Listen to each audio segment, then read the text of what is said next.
क्या आप जानते हैं भगवान जगन्नाथ की आत्मा की कहानी सृष्टि की शुरुआत से जुड़ी हुई है। जब कुछ भी नहीं था तब क्षीर सागर में भगवान विष्णु शेष नाग पर विराजमान थे और वहीं से शुरू हुई इस दिव्य रहस्य की यात्रा। समय बीता और द्वापर युग में वही परम शक्ति श्री कृष्ण के रूप में पृथ्वी पर अवतरित हुई। वृंदावन में उनकी बांसुरी की धुन से पूरा संसार मोहित हो जाता था। हर तरफ प्रेम और भक्ति का माहौल था। लेकिन एक दिन समय ने करवट ली। जंगल में ध्यान मग्न बैठे श्री कृष्ण के पैर में एक शिकारी जरा का तीर लग गया। यह उनके अवतार का अंत था।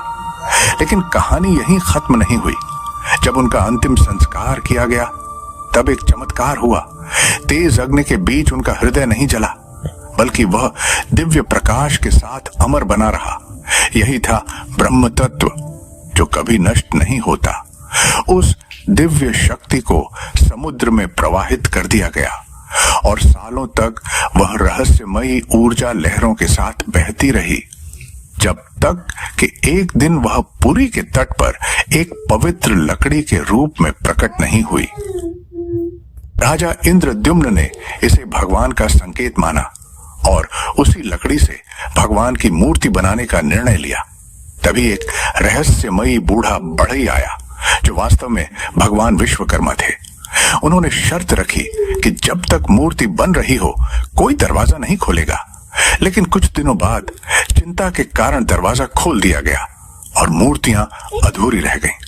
फिर भी उनमें एक अद्भुत दिव्यता थी। इसके बाद आती है सबसे रहस्यमयी प्रक्रिया। आधी रात पूरा मंदिर अंधेरे में और चुनिंदा पुजारी आंखों पर पट्टी बांधकर उस ब्रह्म तत्व को पुरानी मूर्ति से नई मूर्ति में स्थापित करते हैं। किसी ने आज तक इसे देखा नहीं, लेकिन माना जाता है कि आज भी वही दिव्य शक्ति भगवान जगन्नाथ में जीवित है। यही कारण है कि उन्हें जीवित भगवान कहा जाता है।